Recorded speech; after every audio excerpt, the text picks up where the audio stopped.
Hello guys, हमारे YouTube channel पर आप सबका स्वागत है। अगर आप महाकाल के बारे में कमेंट बॉक्स में जय माता जरूर लिखना। आज हम पढ़ेंगे कार्तिक महात्म्य का पहला अध्याय। नेमिषारण्य तीर्थ में श्री सूजी महाराज 88,000 सेना का आदि ऋषियों से बोले। क्या बोले? सुनो। अब मैं आपके सामने कार्तिक महात्म्य की श्रेष्ठ कथा कहता हूँ, सुनो। जिसे सुनने से मनुष्य सब प्रकार के पापों से छूटकर वैकुंठ को प्राप्त कर लेता है। सूजी ने कहा, श्री कृष्ण जी से आज्ञा लेकर नारद जी के चले जाने से सत्यभामा प्रसन्न होकर श्री कृष्ण से बोली। क्या बोली? सुनो। हे नाथ, मेरा जीवन सफल हो गया। मेरे माता पिता भी धन्य हैं, जो आपकी 16,000 रानियों में से मैं अत्यधिक प्यारी हूँ। मैंने वह कल्प वृक्ष आदि आपके साथ नारद जी को विधि पूर्वक दान में दे दिया, परंतु वही कल्प वृक्ष मेरे घर में सदा लहराता रहता है, जिसकी बात को मृत्यु लोक में कोई भी स्त्री नहीं जानती। हे स्वामी, अब मैं आपसे पूछना चाहती हूँ, सो विस्तार पूर्वक कहिए। क्या कहा विष्णु भगवान ने? सुनो। जिससे सुनकर मैं अपने हित कार्य करूंगा,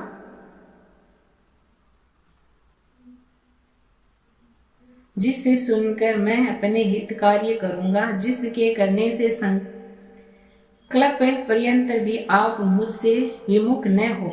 सूजी कहने लगे। सत्यभामा के ऐसे वचनों को सुनकर श्री कृष्ण जी हंसते हुए सत्यभामा की बाह पकड़कर कल्प वृक्ष के नीचे गए और बोले, हे प्रिय, 16,000 रानियों में से मुझे तुम प्राणों के समान प्यारी हो। तुम्हारे लिए देवता और देवराज इंद्र से भी मैंने विरोध किया था। उस महादत्त भूत वार्ता को सुनो। सूजी बोले, एक दिन श्री कृष्ण भगवान ने सत्यभामा के साथ गरुड़ पर सवार होकर इंद्र लोक में जाकर कल्प वृक्ष मांगा। तब इंद्र ने देने से मना कर दिया। इंद्र से घोर युद्ध हुआ।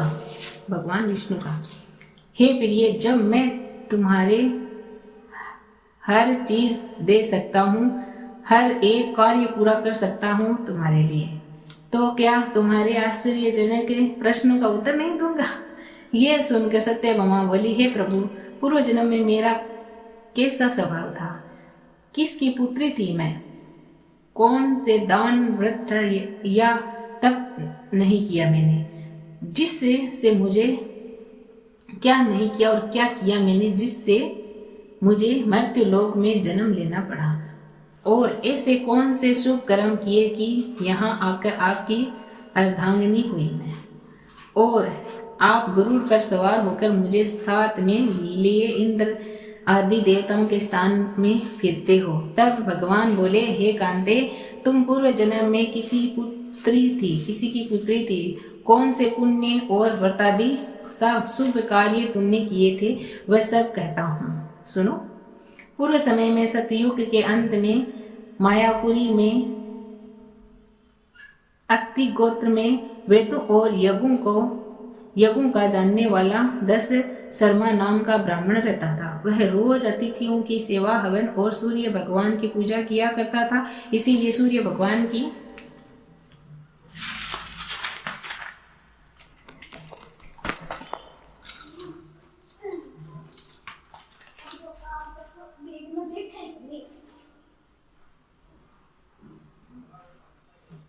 तरह तेजस्वी था। उस ब्राह्मण के बुढ़ापे में एक गुणवती नाम की कन्या हुई, जिसका विवाह उसे पुत्रहीन ब्राह्मण ने अपने चंद्र नाम के शिष्य के साथ कर दिया, और वह दोनों पिता पुत्र की तरह रहने लगे। एक समय वे दोनों कुशा और संविधान लेने के लिए वन में हिमालय की तलहटी में पहुंचे, तो उन्होंने एक राक्षस को अपनी तरफ आते हुए देखा, जिसके भय से उनके शरीर स्थल हो गए और उनमें भागने की शक्ति भी नहीं रही। तब राक्षस ने उन दोनों को मार डाला। उनके धर्मात्मा होने के कारण मेरे पार्थक उनको वैकुंठ में ले गए, क्योंकि उन्होंने आजीवन सूर्य पूजा की थी। इसीलिए मैं दोनों पर अति प्रसन्न हुआ। जब वे दोनों विमान पर चढ़े हुए सूर्य के समान तेजस्वी रूपवान चंद्र और माला धारण किए हुए वैकुंठ में आई, तब मेरे पास दिव्य भोगों के भोग लगाने लगी। दूसरा अध्याय। श्री कृष्ण बोले, हे प्रिय, जब गुणवती ने राक्षस द्वारा अपने पिता और पति का मरना सुना तो दुखित हुई और रुदन करने लगी। हे स्वामी, हे पिता, आप मुझे छोड़कर कहाँ चले गए? मैं आपके बिना क्या करूँगी? अब मेरे भोजन वस्त्र का प्रबंध कौन करेगा?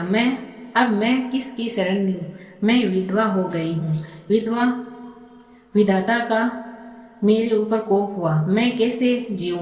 श्री कृष्ण बोले, कुकुकरी के समान विलाप करती हुई, हवा से हिलती हुई, केले के पत्ते की तरह कांपती हुई वह पृथ्वी पर गिर पड़ी। थोड़ी देर में सावधान होने पर फिर विलाप करने लगी और शोक समुद्र में डूब गई। उसी गुणवती ने घर की सब वस्तुएं बेचकर यथा विधि से अपने पति की पारलौकिक क्रिया की और उसी नगरी में विष्णु भगवान की भक्ति में तत्पर होकर इंद्रियों को वश में कर शांति से रहने लगी और मरण तथा एकादशी और कार्तिक मास के व्रत आदि करती रही। हे प्रिय, ये दोनों व्रत मुझे अत्यधिक प्यारे हैं, जिसके करने से भोग और मोक्ष की प्राप्ति होती है, पुत्र और संपत्ति मिलती है। कार्तिक की तुला राशि पर सूर्य निकलने पर महापापी जो भी प्रातः का स्नान करते हैं वे भी मुक्ति को प्राप्त होते हैं। जो मनुष्य स्नान, जागरण, दीपदान और तुलसी का पालन करते हैं वे विष्णु भगवान के रूप हो जाते हैं। विष्णु भगवान के मंदिर में झाड़ना, सतिया काटना तथा विष्णु की पूजा आदि का कार्य जो मनुष्य करता है वह जीवन मुक्त होता है। इसी प्रकार वह गुणवती रह के व्रत, कार्तिक व्रत और विष्णु भगवान का नित्य ही पूजन करती रही। यह समय वृद्धावस्था के कारण दुर्लभ होने से, रोग और ज्वर से पीड़ित होने पर भी गंगा स्नान को गई। ज्यों ही पानी में उतरी, जोड़े के मारे कांपने लगी। उसी समय गुणवती ने आकाश से आता हुआ विमान देखा। शंख, चक्र, गदा, पद्म आदि आयुधों को लिए हुए विष्णु के रूप धारण करने वाले पार्षद गरुड़ की ध्वजा वाले अप्सराओं से युक्त ऐसे विमान में बैठकर वैकुंठ को ले गए। उसको प्रदीप्त अग्नि के समान कीर्ति वाली गुणवती विमान में बैठी हुई कार्तिक व्रत के प्रभाव से मेरे पास आ गई। जब ब्रह्मादि देवताओं की प्रार्थना से मैं पृथ्वी पर आया तब वे गुणवती भी मेरे साथ आ गई। हे भामिनी, ये सब यादव मेरे गण हैं और तुम्हारे पिता देवासरमा भी इस जन्म में सत्यजित हुए और तुम्हारे पति चंद्रदर्श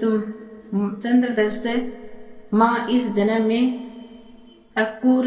और हे देवी, तुम वही गुणवती हो जो कार्तिक के स्नान के प्रभाव से मेरे लिए तथी प्रिय हो। तुमने तो मेरे मन मंदिर के सामने तुलसी का बगीचा लगाया, उसी से यह कल्प वृक्ष तुम्हारे आंगन में है। कार्तिक में जो पहले तुमने दीपदान किए हैं उसी फल से तुम्हारी सुंदर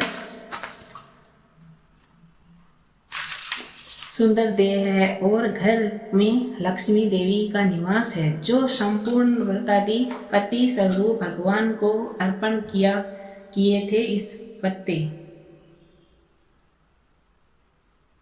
और तुमने जन्म मृत्यु तक जो कार्तिक व्रत उपवास किए हैं उससे तुम्हारा वियोग मुझसे कदापि नहीं। इसी प्रकार कार्तिक में व्रत करने वाले तुम्हारे समान मेरे प्रिय होंगे।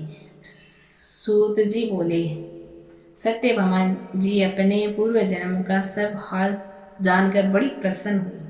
तीसरा अध्याय। श्री सत्यभामा बोली, हे भगवान, आप काल स्वरूप हैं और काल के संपूर्ण भाग समान हैं। तब फिर कार्तिक मास ही क्यों श्रेष्ठ है? हे देव, सब तिथियों में एकादशी और सब महीनों में कार्तिक का महीना ही आपको प्रिय है। श्री कृष्ण बोले, हे कांते, तुमने अच्छा प्रश्न किया। एकाग्रचित होकर बेल के पुत्र पृथु और महर्षि नारद का सवाल सुनो, जिसे पहले पृथु ने नारद से पूछा था। तब नारद जी ने कार्तिक मास की श्रेष्ठता कही। नारद जी बोले, पहले सागर का पुत्र शंख नामक राक्षस त्रिलोकी के मंथन में समृद्धन हुआ। उसने संपूर्ण देवताओं को जीत स्वर्ग से निकाल इंद्र आदि संपूर्ण लोकपालों के अधिकार अपने हाथ में कर लिए। सब देवता उसके भय के मारे अपने स्त्री पुत्र आदि लेकर बहुत हर्ष पर्यंत सुमेरु पर्वत की गुफाओं में वापस रहते रहे। सुमेरु पर्वत की गुफाओं में वापस रहते रहे। जब वे देवता गुफाओं में रहते थे, तब शंकासुर ने विचार किया, मैंने देवताओं को जीते तो लिया है, तो भी वे बलवान मालूम होते हैं। हाँ, अब जान पड़ा है कि वे सब वेद मंत्रों से युक्त हैं। इससे उनके वेद मंत्रों का हरण करने से वे सब बलहीन हो जाएंगे। ऐसा विचार कर वह असुर विष्णु भगवान को नींद से ग्रस्त देख स्वयंभू ब्रह्मा जी के लोक में जाकर वहां से वेदों को निकालकर चलने को तत्पर हुआ। तब वे उसके भय के मारे यज्ञ के मंत्र और बीजों समेत जल में प्रवेश कर गए। तब तो वह शंकासुर भी उन्होंने ढूंढता हुआ समुद्र के भीतर विचरने लगा, परंतु वे वेद एक स्थान पर कहीं भी प्राप्त न हुए। छिपे से ब्रह्मा जी सब देवताओं को संग ले और पूजा की सब सामग्री इकट्ठी कर बैकुंठ में विष्णु भगवान की शरण में गए। वहां उनके जागने के निमित्त सब देवताओं गाने बजाने लगे, गंध धूप बार बार देने लगे।